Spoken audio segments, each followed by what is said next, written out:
Hello students, आपको पता होगा कि न्यू एग्ज़ाम डेट आ गई है एचटेट की, जो कि होना है अब जुलाई में। 21-22 जुलाई को ये एग्ज़ाम है।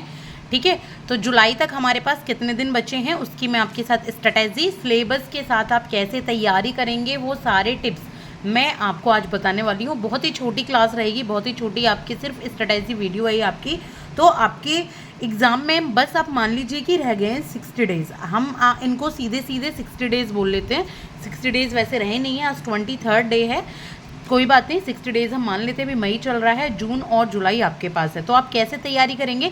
बहुत सारे स्टूडेंट्स ऐसे हैं जिन्होंने मेरी बहुत सारी क्लासेस ली होंगी, इनकी तैयारी पूरी कर चुके होंगे, लेकिन एग्ज़ाम बार बार पोस्ट होता जा रहा था, कोई डेट नहीं आई थी। लेकिन अगर आप देखेंगे तो इसकी डेट जुलाई में अभी बताई जा रही है कि जुलाई में एग्ज़ाम होगा। ठीक है, तो और बाकी तो देखिए जब एडमिट कार्ड आ जाते हैं कंफर्म तो तभी है, पर अभी कंफर्म ये बिल्कुल लग रहा है। तो चलिए मैं आपको बता देती हूँ कि जिनकी अधूरी रह गई है ये पढ़ाइयाँ तैयारियाँ, या जिन्होंने छोड़ दी है, अब कैसे न्यू स्टार्टअप करें, न्यू तरीके से करें इसको। तो उसकी तैयारी के लिए मैं आपको कुछ टिप्स दे देती हूँ। देखिए, सबसे पहले आप ऐसे स्टूडेंट्स होंगे, ऐसे एस्पिरेंट होंगे जो या तो पीआरटी की या टीजीटी की या पीजीटी की तैयारी करेंगे। बहुत ही सिंपल सी क्लास है ये। ठीक है, तो पीआरटी वाले स्टूडेंट्स को पता है कि उनकी क्या क्या सिलेबस है। उनको सीडीपी पढ़नी है, 30 मार्क्स आते हैं, इंग्लिश पढ़नी है 15 मार्क्स की, ये जो कंपलसरी इंग्लिश होती है, और ये हिंदी पढ़नी है कंपलसरी, ये भी 15 मार्क्स की आती है, और ये 30 नंबर का आता है, ये आपको पता है। क्वांटिटेटिव एप्टीट्यूड और रीजनिंग आपके आते हैं, और हरियाणा जीके आपका आता है, और ईवीएस आपका यहाँ पे आता है। तो ये पीआरटी के स्टूडेंट्स के लिए आता है। अब बात करेंगे टीजीटी के स्टूडेंट्स के लिए, तो टीजीटी के लिए स्टूडेंट के लिए वही सीडीपी 30 नंबर की आती है, सेम पीजीटी की भी बात हो रही है। इंग्लिश हिंदी भी यहाँ 15 नंबर की सेम आती है। क्वांटिटेटिव एप्टीट्यूड रीजनिंग 15 नंबर की, हरियाणा जीके नंबर, और ये 60 नंबर का। तो कितने हो गए बताइए ये मार्क्स? ये हो गए आपके 150 क्वेश्चंस, और ये 150 मार्क्स के ही आते हैं, कोई नेगेटिव मार्किंग नहीं होती, आप सबको ये पता है। अब आप इसकी तैयारी कैसे करेंगे, मेन आपकी स्ट्रेटेजी क्या होनी चाहिए 60 दिनों के लिए, वो हम डिस्कस कर लेते हैं बहुत ही आसान तरीके से। ठीक है, तो चलिए समझते हैं एक बार स्ट्रेटेजी। देखिए, आपको क्या करना है मैं आपको यहीं पे बता देती हूँ। आपको पढ़ने हैं कम से कम यहाँ 6 सब्जेक्ट। अब पहले हम 6 सब्जेक्ट का ना टाइम नोट कर लेते हैं कि क्या क्या टाइम रहेगा। देखिए, सबसे पहले तो आपको क्या पढ़ना है, सबसे पहले तो आपको सीडीपी ही पढ़ना है ना। सबसे पहले क्या पढ़ना है, आपको सीडीपी पढ़ना है। कितने मार्क्स का होता है? 30 मार्क्स का, आपको पता है 30 आते हैं, और बहुत अच्छे अच्छे क्वेश्चंस इसमें आते हैं। आपको इसकी तैयारी के लिए क्या करना है, आपको 2 स्टेप फॉलो करने हैं। फर्स्ट, आपको प्रीवियस ईयर क्वेश्चंस करने हैं, या तो आपके पास कोई बुक हो प्रीवियस ईयर क्वेश्चन की, वरना मेरे चैनल पर बहुत सारे एचटेट के प्रीवियस ईयर क्वेश्चंस पड़े हुए हैं, क्लासेस हैं, बहुत ज़्यादा समय पहले की नहीं है, मैंने अभी बनाई थी कुछ महीने पहले, तो आप वो देख सकते हैं। 2023 तक के सारे ही आपको यहाँ PYQs मिल जाएंगे सीडीपी में। वहाँ पे सीडीपी के साथ इंग्लिश हिंदी हरियाणा जी के सबके ही PYQs हैं, एक ही प्लेलिस्ट में आपको सब मिल जाएंगे। दूसरी अदर चीज़ आपको क्या करनी है, दूसरी अदर चीज़ करनी है कि आपको जो सीडीपी से रिलेटेड टॉपिक समझ नहीं आ रहे हैं, उनके लिए या तो आपको किसी बुक में से पढ़ना है, आपकी चाहे बीएड की बुक हो चाहे कोई भी बुक हो, या फिर आप बीएड बुक में से नहीं पढ़ना चाहते तो आप यूट्यूब पर उस टॉपिक को डालिए और उस टॉपिक के बारे में सारी जानकारी समझ लीजिए। बहुत अच्छी अच्छी यहाँ पे टीचिंग गोल्स के नाम से एक चैनल है, और यहाँ पे हरियाणा जीके के लिए एक निशा शर्मा, हरियाणा जीके नहीं, सीडीपी के लिए एचटेट के लिए निशा शर्मा की एक निशा शर्मा की एकेडमी, अचीवर्स एकेडमी, तो वो वहाँ से भी आप इसको देख सकते हैं। ठीक है, तो ये मैंने आपको एक चीज़ बता दी, सीडीपी की तैयारी आप इस तरीके से करेंगे। और आप टाइम कितना चाहिए आपको सीडीपी की तैयारी के लिए? चाहिए कम से कम 1 घंटा, डेली 1 आवर आपको इसको देना ही देना है। तो ये हमारी है सीडीपी की तैयारी। अब बात करेंगे हम हिंदी की और इंग्लिश की। देखिए, हिंदी को आपको 30 मिनट मिनिमम पढ़ना है एक दिन में। 30 मिनट आप रोज़ पढ़ेंगे, जिसमें आप 15 मिनट PYQs करेंगे, जिसमें 15 PYQs को डेली सॉल्व करेंगे। इससे आपको आदत भी हो जाएगी, एक तरीके से मॉक टेस्ट भी हो जाएंगे, प्रीवियस ईयर क्वेश्चन भी हो जाएंगे, आपको लेवल भी पता लग जाएगा किस तरीके क्वेश्चन आएंगे, और आप बहुत अच्छे तरीके से अटैम्प्ट कर पाएंगे फिर आप एग्जामिनेशन हॉल में। ठीक है, और बाकी के 15 मिनट आप क्या करेंगे, आपको कॉन्सेप्ट क्लियर करना है। 5-10 मिनट ऊपर नीचे हो सकते हैं, लेकिन मैं आपकी बाकी, आप चाहे कोई भी काम कर रहे हो, चाहे आप जॉब कर रहे हो, चाहे हाउस वाइफ हो, चाहे आप स्टूडेंट हो, आप कुछ भी हो, लेकिन मैं आपको ऐसी स्ट्रेटेजी बता रही हूँ जो आपके सभी तरीके के उसमें काम आएगी। चाहे आपकी कुछ कोई भी यहाँ पे आप कैसी भी तैयारी कर रहे हो। तो ये देखिए सेम आपको इंग्लिश में भी यही करना है, 15 मिनट के PYQs करने हैं सॉल्व और 15 मिनट के आपको कॉन्सेप्ट क्लियर करना है जो आपको समझ नहीं आ रहा है, यानी कि आपको पढ़ना है 15 मिनट के लिए। अगर आपको ये समय कम लग रहा है कि मैम ये समय कम है, तो आप एक काम कर सकते हैं, आप ये 1-1 घंटा टाइम कर सकते हैं, लेकिन उसके लिए भी मैं अलग से 2 बात बताऊँगी, 2 तरीके से मैं आपको बताऊँगी, आप डिवाइड करके अपनी स्ट्रेटेजी को कर सकते हैं। अभी आप पहले समझते चलिए कि आपको किस सब्जेक्ट में कितना टाइम आपको मिनिमम देना ही देना है। अब बात करेंगे हम यहाँ पे क्वांटिटेटिव एप्टीट्यूड प्लस रीजनिंग की। तो देखिए इसके लिए तो आपको कम से कम नहीं तो 1 आवर चाहिए ही चाहिए, क्योंकि ये थोड़ा टाइम टेकिंग होता है। 1 आवर में क्या करेंगे, आप सिर्फ और सिर्फ PYQ सॉल्व करेंगे, इनसे ही आपका क्वांटिटेटिव एप्टीट्यूड और रीजनिंग आप क्लियर कर लेंगे एग्जाम में, ठीक है। कोई ज़रूरत नहीं है कुछ भी आप, हाँ बहुत ज़्यादा वीक है, आपने कभी ये पढ़ा ही नहीं है, तो आप किसी बुक से इसको देख सकते हैं, यूट्यूब के किसी चैनल को आप फॉलो कर सकते हैं, ठीक है।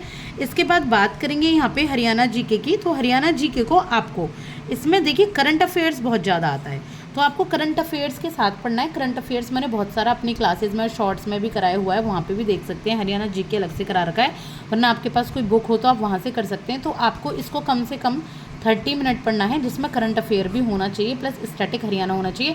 और ये आपका मोस्टली आप इसमें PYQs करेंगे ना और करंट अफेयर पढ़ेंगे, ये इसी से ही हो जाएगा, ठीक है। अब बात करेंगे आपके नंबर 6 या तो EVS की।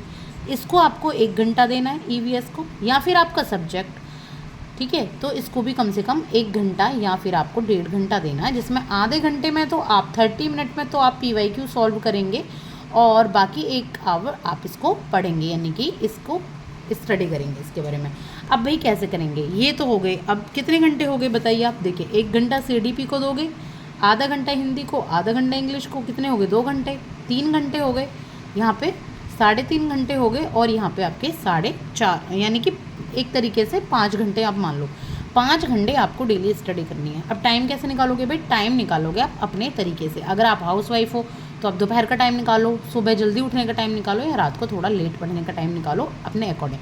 अगर आप हो स्टूडेंट, एक स्कूल जाने वाले तो नहीं होंगे जब आप HTET के एग्ज़ाम दे रहे हैं, लेकिन हाँ अगर आप पढ़ाते हैं कहीं पे प्राइवेट टीचिंग करते हैं और आप HTET के एग्ज़ाम दे रहे हैं, तो आप अपने टाइम को मैनेज कर सकते हैं। देखिए मॉर्निंग में कर सकते हैं आप टाइम को मैनेज, ठीक है, सुबह जल्दी उठ जाइए और फिर टाइम को मैनेज कीजिए। आफ्टरनून तो टाइम नहीं मिलता तो इवनिंग में कर सकते हैं थोड़ा टाइम मैनेज, या फिर आप अपना रात को नाइट में टाइम मैनेज कर सकते हैं। अब आप मेरी एक बात सुनो, अब 5 घंटे मोस्ट प्रोबेबली कि नहीं होंगे किसी के पास देने के लिए, बहुत सारे अदर वर्क भी होते हैं, तो आप एक काम कर सकते हैं, ये जो मैंने स्ट्रेटेजी बताई है इसको आप 2 पार्ट में डिवाइड कर लो। एक दिन में नहीं हो रहा ना, आप एक काम करो, CDP हिंदी इंग्लिश कितनी देर के हो गए, ये आपके 1.5 घंटे के हो गए, और आपका ये क्वांटिटेटिव एप्टीट्यूड, इन 3 को लो उठाओ, CDP हिंदी इंग्लिश को तीनों को पढ़ो एक दिन, साथ में इनके सब्जेक्ट पढ़ो। मेरा कहने का मतलब क्या है, मैं आपको यहाँ समझा देती हूँ।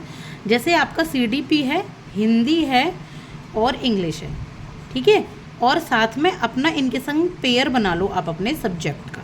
तो आप रोज़ इस तरीके से पढ़ो, ठीक है। आप ये पढ़ोगे 2 दिन, आप 2 दिन पढ़ लो, या मतलब एक दिन छोड़ के ऑल्टरनेट डे पे पढ़ लो, और फिर अगले दिन आप क्वांटिटेटिव एप्टीट्यूड, 1 सेकेंड, आप क्वांटिटेटिव एप्टीट्यूड प्लस रीजनिंग और प्लस हरियाणा जीके और प्लस अपना सब्जेक्ट या फिर EVS, ठीक है, सब्जेक्ट या फिर EVS, आप ये पढ़ लो।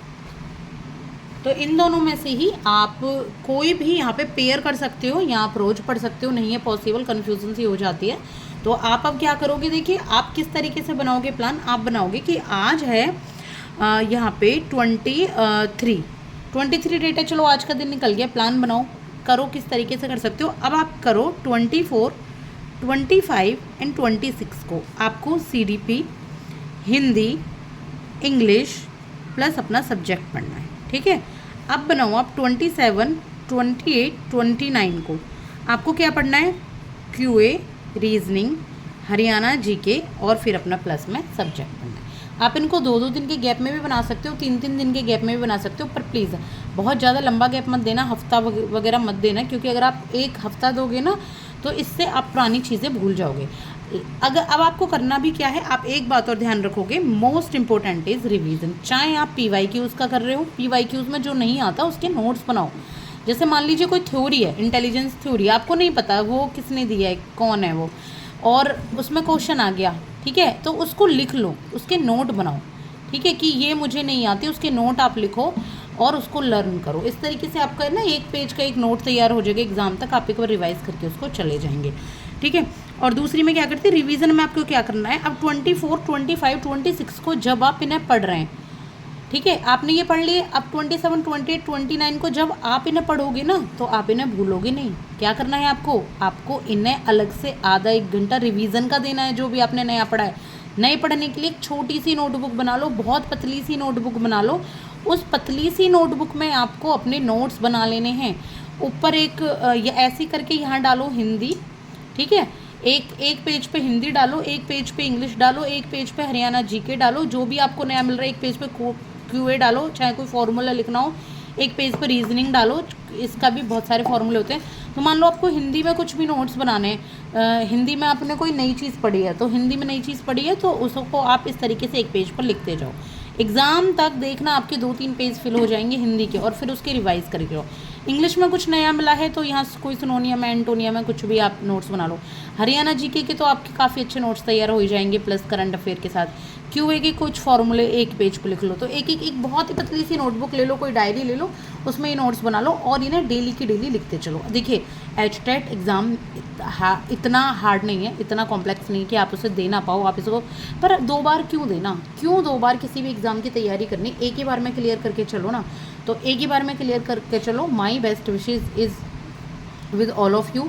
तो प्लीज़ तैयारी करो और best of luck for your upcoming exams. और देखते रहो, अगर आपको मेरी क्लास चाहिए पीवाई की उसकी या फिर किसी कॉन्सेप्ट की तो आप मुझे बता सकते हो। मेरा पढ़ाने का तरीका यही है, बहुत सिंपल है, बहुत सादा है, यही तरीका है। मैं सीधा सीधा कॉपी पेन के थ्रू आपको पढ़ाती हूँ, सीधा अपने हैंड रिटन नोट्स के थ्रू आपको पढ़ाती हूँ, सीधा आपको सिर्फ बुक से पढ़ाती हूँ, ताकि जिन बच्चों के पास बुक नहीं पहुँच पा रही हूँ, जिन बच्चों के पास कुछ नहीं मिल पा रहे, तो मेरी वो एक क्लास देख के कुछ तो उन्हें मिले। यहाँ सिर्फ और सिर्फ स्टडी होती है, इसलिए मेरे चैनल का नाम है स्टडी रिलेटेड ओनली। तो thank you so much for your cooperation and giving time. Thank you.